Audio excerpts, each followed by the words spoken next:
Good morning. Welcome back to our mathematics class.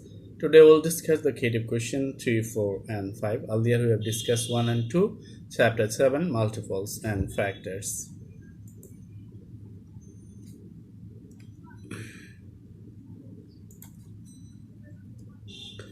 CQ-3, there are 2 drums of capacity of containing water, 228 and 348 liters. So we try to understand the stem. Stem is very easy. There are 2 drums, one can contain 228 liters of water, another one can contain 348 liters of water. So what is our problem? What is the H shape of 228 and 348? We have to find out the H shape of 228 and 348. You may face here the difficulties. Why? Because you know the factorization process of finding out H shape, that is for the smaller number, but this is the greater number, so you will face the difficulties if you want to follow that process. But here we will follow another process. How many pitcher of water of the highest capacity will be required to fill the drum of 228 and 348 liters? So at first we have to find out the capacity of the pitchers. So how many liters of water capacity does the pitcher have? One pitcher have. So at first we will get the H shape, that will be the capacity of the pitchers, that will be the capacity of water containing capacity of the pitchers. Okay, that one will get. Then by that by that capacity we'll divide 228 and 348, then we'll get how many water will be in each drum. Okay, what is the least number exactly divisible by 228 and 348? There is no relation with A, B or the stem. That is totally isolated. Here we'll just find out the LCM of 228 and 348. Here also you know one process for getting LCM. This is the multiple process. But here it will be difficult for you because the number is greater. So we'll use another alternative process. I'll tell you. Okay, let's go for CQ question number 3a. Okay, here we are going to getting the H shape of 348 and 228. So 348, okay, this is called the prime factorization process. We'll analyze that one. Okay, we'll analyze that one. At first we will divide it by 2, then again we will divide it by 2, then again we will divide it by 3, then we'll get 29. If we divide it by 2, then we'll get 2, 3, and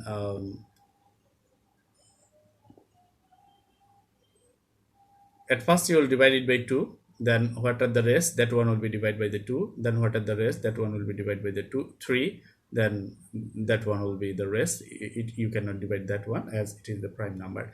So all of these are here prime number. You cannot write here 1 because 1 is not the prime number. This is the prime factorization process. So 228 again, at first you divide it by 2, then what are the rest? What are the left? That one will be divided by the 2, then what are the left? That one will divide by the 3, then 19. You cannot divide it anymore because this is the prime number.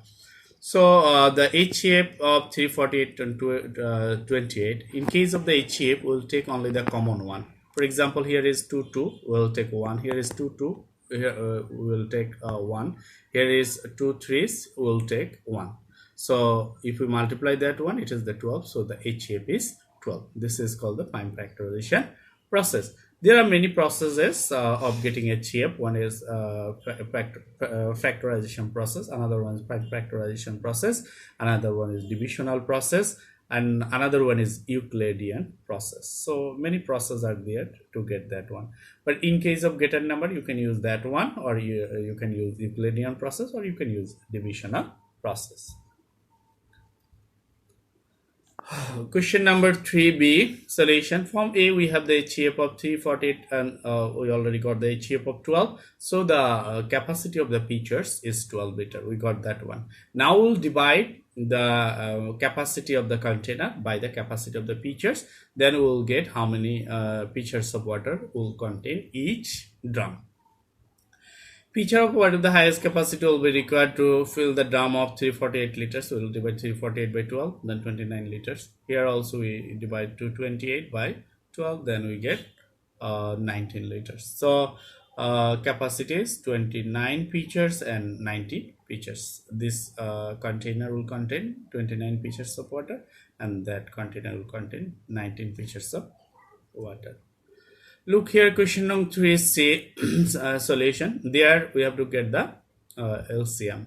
But earlier we have practiced how to get the LCM using the multiples. But here we cannot, because the number is greater. When it is the smaller, then we will try that one. But as the number is greater, it will be very difficult for us to do that one. In that case, we will use the prime factorization method or Euclidean method. Here we will use the prime factorization method. Look here, like the HCF, we analyze that one, resolve that one into prime factor, we resolve that one into prime factor. I repeat here, how do you resolve that one into prime factor? At first you will divide that one by 2, and what are the left, that one will be divided by again 2. What are the left, that one will be divided again by 3, and then left will be 29. That one you cannot divide because this is the prime number. Again that one also, how do you resolve into prime factor? At first you will divide that one by 2, then what is the left, that one you divide by the 2, then what is the left, that one you will divide by the 3, then left will be 19. That one you cannot divide because this is the prime number. So the HCF of the 348 and 228, in case of the LCM, HCF, actually it will be the LCM, not HCF. It will be the LCM.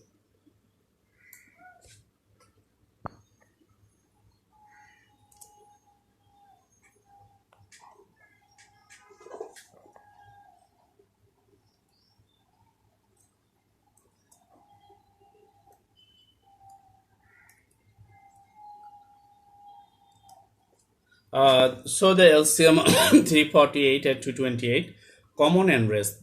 In case of HCF, we have taken the common one, but in case of LCM, we will take the common one and the rest one. So what are the common? 2 2s are there, we will take 1. 2 2s are there, we will take 1. 3 2s, 2 3s are there, we will take 1.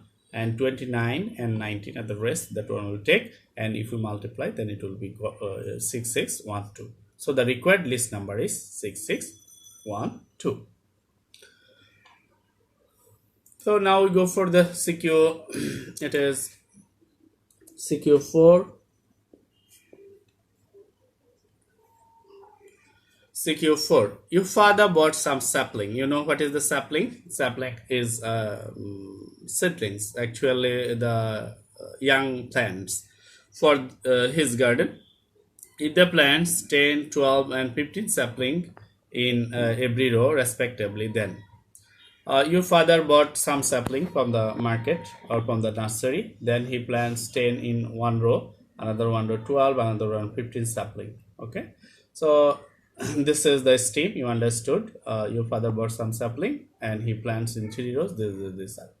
So now go for the problem. What minimum number of sapling he can plant without remainder? If you get the minimum, then you will get the LCM of the given numbers. So we'll get the LCM of the given numbers. Here we can use the multiplication multiple process, because 10, 12, 15, these are the smaller number. We'll do that one. Okay.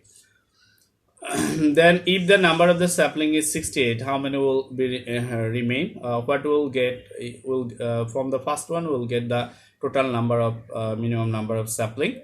So they told here, if the number of sapling is 68, how many will be remain? Then we subtract or the total number of sapling from this one, then we will get the remaining sapling. If leaving the remainder 2 in each case, what will be the total number of sapling? What minimum number of sapling we'll get? With that one, we'll add these 2, then we'll get the result of 3 problems. Question number 4a, go for the solution. LCM of 10, 12 and 15. So we get the multiples of 10, multiples of 12, multiples of 15. The common one is, how will you get the multiples? You know very easily. At first you multiply this one by 1, then 2, then 3, then 4, then 5, then 6. In that way we'll go. So 10 1 is 10, 10 2 is 20, 10 3 is 30, 10 4 is 40, 10 5 is 50, 10 6 is 60. In that way we'll go in that year. As the common one is 60, so the LCM least common one is 60. So the LCM 10 12 is 60. Here it is capital letter, actually it will be the small letter.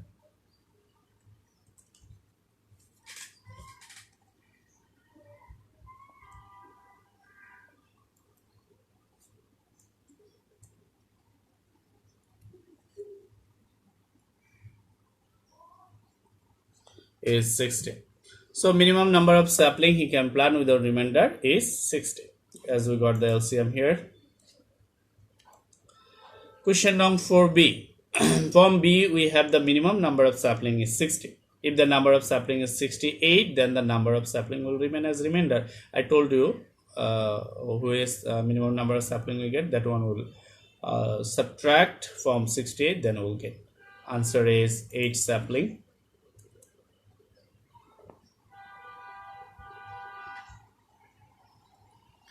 8 saplings. Okay, then we'll go for